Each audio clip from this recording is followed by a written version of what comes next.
Revolutionary activities, क्रांतिकारी गतिविधियां।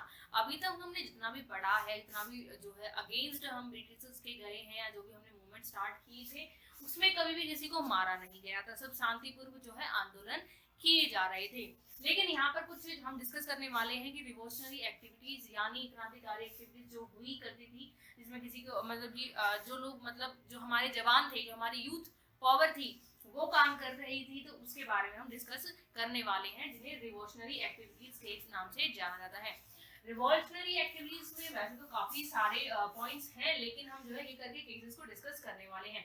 सबसे पहला और फेमस केस था चापेकर ब्रदर्स का 1897 में। 1897 का ये केस था और इसमें ये तीन भाई थे, दामोदर, बालकृष्ण और वासुदेव चापेकर। सबके नाम के आगे चापेकर लगा लेना, ठीक है।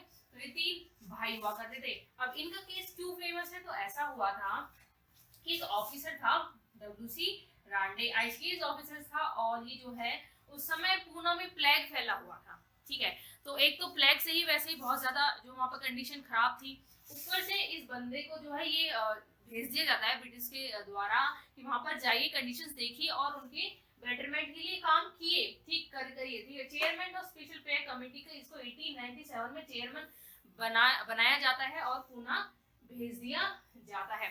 लेकिन वहां जाकर ये अलग ही बदतमीजी देने लगता है। वहां के लोगों को हेल्प तो ये करता नहीं है कि क्या कंडीशन हो रही है, हमें वो देखकर यहाँ पर उनका हेल्प करना चाहिए, वो हेल्प तो वहां पे करता नहीं है, बल्कि और ज्यादा लोगों को तंग करना स्टार्ट वहां पर कर देता है। सोचता है कि अब तो पावर मेरे हाथ में आ गई, जो चाहे कर सकता हूँ। इस चीज को देखते हुए तीन ब्रदर्स थे, ठीक है, यूथ एनर्जी इनके अंदर थी, देश के लिए काम करना चाहते, तो ये क्या करते हैं, इसको गन शॉट कर देते हैं, इसको मार देते हैं। इस अब उन्होंने मार दिया है तो वो पकड़े भी जाते हैं, और पकड़े जाने के बाद एज पनिशमेंट उन तीनों को जो है वहां पर हैंग कर दिया जाता है, उन तीनों को फांसी पर लटका दिया जाता है। तो ये केस था चापेकर ब्रदर्स था 1897 में, ये उनका केस रहा था। वो एक ऑफिसर को मार देते हैं जो प्लेग कमेटी बनाकर वहां पर आया था। हमारा फिर उसके बाद केस है सावरकर ब्रदर्स। तो सावरकर ब्रदर्स थे 1899 में इनका केस सामने आया था। क्या केस था, तो दो भाई थे, विनायक सावरकर और गणेश सावरकर, ठीक है। ये ग्रुप, ये नासिक में इन्होंने एक ग्रुप बनाया था, मित्र मेला, ठीक है। इसको आप पॉइंट आउट कर लेना, लिख लेना, ठीक है। उसके बाद एक ऑर्गेनाइजेशन इन्होंने बनाई थी जिसका नाम इन्होंने लिखा था अभिनव भारत, ठीक है। और इस ऑर्गेनाइजेशन का नाम था मतलब जो मेन एम था वो था आर्म रिबेलियन, कि हथियारों से हम बदला लेंगे, वो हमारा एक आदमी मारेंगे, हम उन पूरी कौम को खत्म कर देंगे, कुछ ऐसा उद्देश्य उनका था। और जो उनका ग्रुप था मित्र मेला नासिक और भारत अभिनव भारत जो उन्होंने बनाए थे, ये बाद में जाकर जो है वो मर्ज्ड कर देते हैं। मर्ज करने के बाद जो है ये लोग बदला लेते हैं ब्रिटिश से, क्योंकि वो काफी ज्यादा जो है ब्रिटिश को परेशान करते हैं, और ये अपनी एक्टिविटीज चलाते हैं कि जो भी केस होगा तो हम उसको अगेंस्ट करेंगे। वीर सावरकर यानी कि विनायक सावरकर जी जो हैं, उन्होंने एक बुक लिखी थी हिंदुत्व इज हिंदू, और इनके नाम पर एक एयरपोर्ट भी है। तो ये इंपॉर्टेंट पॉइंट है, इनके बारे में कुछ फैक्ट्स हैं वो आप याद कर लीजिएगा।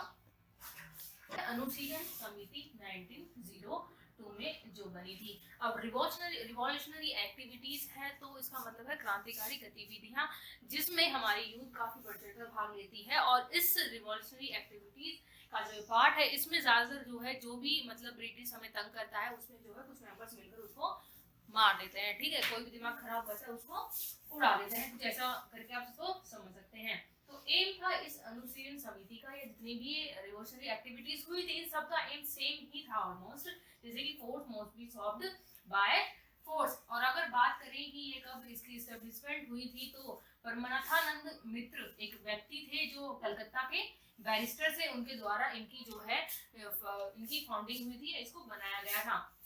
अब समिति जब बन गई थी तो इसमें कुछ मेन मेंबर इसमें जुड़े थे। जब स्टार्टिंग का टाइम था तो कुछ मेन मेंबर इसमें जुड़े थे, अरविंदो घोष, देशबंधु घोष, चितरंजन दास, बरिंद्र घोष, जो वीकली जनरल लिखा करते थे योगांतर। उसके बाद है सुरेंद्र टैगोर, जतेंद्रनाथ टैगोर, भूपेंद्र नाथ दत्ता और बग्घा जतिन। अब ये समिति जो बनी थी वो आपको पता है क्यों बनी थी, इसका एम आपको पता है। अब ये समिति बनने के बाद जो है इसका एम पूरा होने के लिए एक केस हो जाता है, जिसका नाम दिया गया है हावड़ा गैंग केस 1910। समिति में 47 मेंबर्स यहाँ पर जुड़ चुके थे।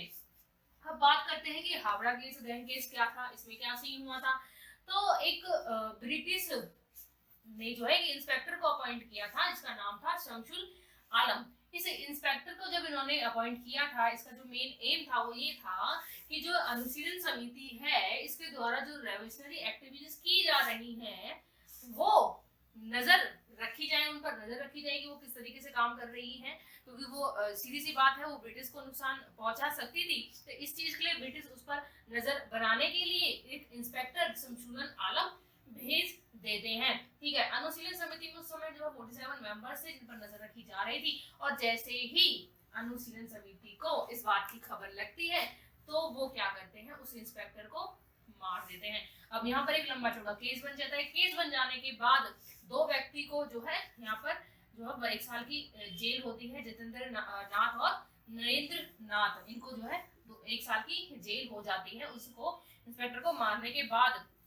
और 47 जो डेलीगेट्स उसमें शामिल थे उनको जो है अरेस्ट कर लिया जाता है, यानी कि अरेस्ट तो ये भी हुए थे और बाकी के मेंबर्स भी थे, यानी कि 45 मेंबर्स भी हुए थे, लेकिन दो को 1 ईयर की जेल हो गई थी और बाकी सबको अरेस्ट कर लिया गया था। वो बात हालांकि बाद में छोड़ दिए गए थे क्योंकि उनके अगेंस्ट स्ट्रॉन्ग केस नहीं बना था। तो अब हम पढ़ने वाले हैं दिल्ली कॉन्स्पिरेसी केस। ठीक है, अब ये जो दिल्ली कॉन्स्पिरेसी केस है, इसको कई नामों से और भी हम जो है एग्जाम में पूछा जा सकता है। पहला है हार्डिंग बॉम्ब केस, ठीक है, और दूसरा इसको दिल्ली लाहौर कॉन्स्पिरेसी केस के नाम से भी ये एग्जाम में आ सकता है। अब जानते हैं कि इसके पीछे की बैक स्टोरी क्या थी। बैक स्टोरी ये थी, जो ये दिल्ली कॉन्स्पिरेसी केस था, इसमें दो बंदे होते हैं, राज बिहारी बोस और सचिन सान्याल।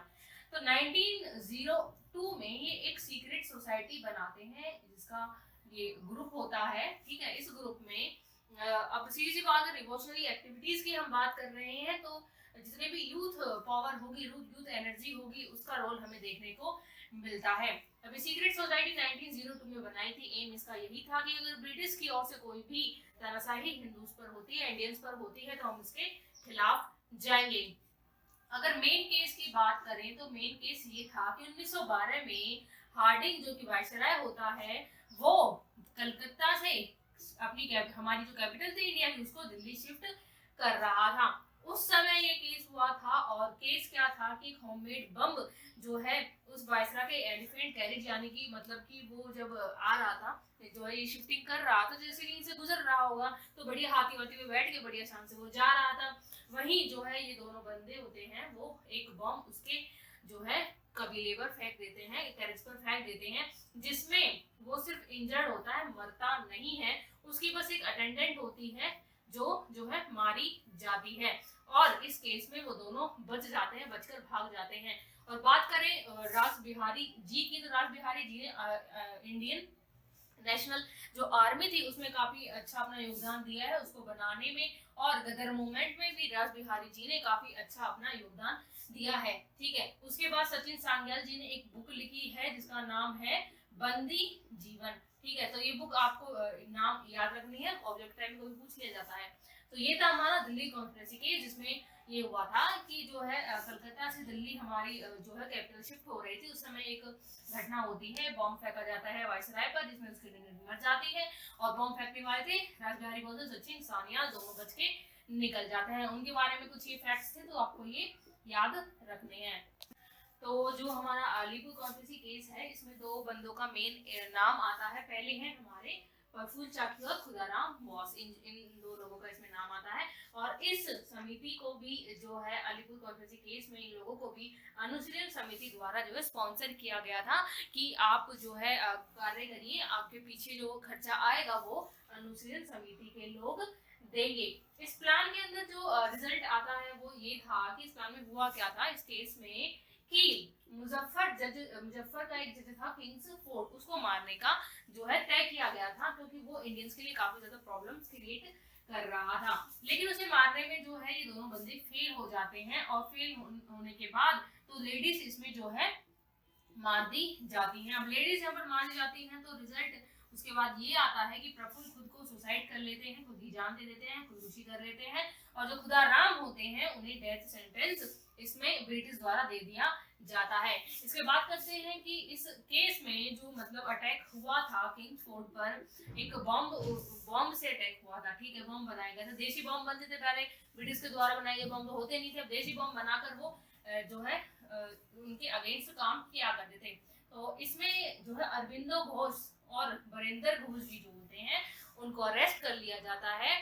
किस जुर्म में अरेस्ट किया जाता है कि ये बॉम्ब जो फेंका गया है मुजफ्फरजंग पर, किंग्सफोर्ड पर, वो उसको बनाने में जो है अरविंदो घोष और बरिंदर घोष जो कि इस अनुशीलन समिति के मेंबर हैं उन्होंने हेल्प की है। लेकिन इस केस में जो है, इस केस को जो लड़ रहे होते हैं वो होते हैं सी आर दास। सी आर दास जी जो होते हैं वो इंडियंस के काफी जो है फेमस और बेस्ट लॉयर होते हैं उस समय के। वो केस लड़ते हैं और केस जीत जाने के बाद अरविंदो घोष और बरिंदर घोष को जो है फ्री कर दिया जाता है। और जब वो फ्री हो जाते हैं तो अरविंदो घोष जी जो है पौंडीचेरी को लेफ्ट कर जाते हैं, पौंडीचेरी चले जाते हैं। तो इस केस की स्टोरी ये थी। वॉचिंग तो अभी हमने जो है रिवॉल्यूशनरी एक्टिविटीज के बारे में कुल 6 केस हमने पढ़ लिए हैं और 6 केस मैंने आपको बहुत इजीली तरीके से समझाए हैं, पॉइंट टू पॉइंट। जो चीज़ें उनमें थी, मेन चीज़ें जो थी एग्जाम पॉइंट ऑफ व्यू से पूछी जा सकती है, ज़्यादा डेप्थ में जाने की जरूरत नहीं है, इतना डिटेल में आता भी नहीं है। लेकिन हाँ ये है कि आपको पता होना चाहिए हर चीज़ के बारे में कि वो केस क्यों हुआ था, कब हुआ था, किसके बीच हुआ था, किस वजह से हुआ था, क्या रिजल्ट रहा था। और जो है स्पॉन्सर्स जो ये पॉइंट है, ये पॉइंट भी काफ़ी इंपॉर्टेंट है। बाकी जो जो ये लोग हैं जो मतलब इसमें पार्टिसिपेट कर रहे हैं उनके लिए कुछ स्पेशल फैक्ट वगैरह होते हैं कि किसने कौन सी बुक लिखी, या कई सारी चीज़ें होती हैं कि वो क्या कार्य करते थे, इसके अलावा किन चीज़ों से वो जुड़े हुए थे। तो ये सब चीज़ें मैंने कवर कर ली है। आई होप आपको लेक्चर पसंद आया होगा। Thanks for watching. और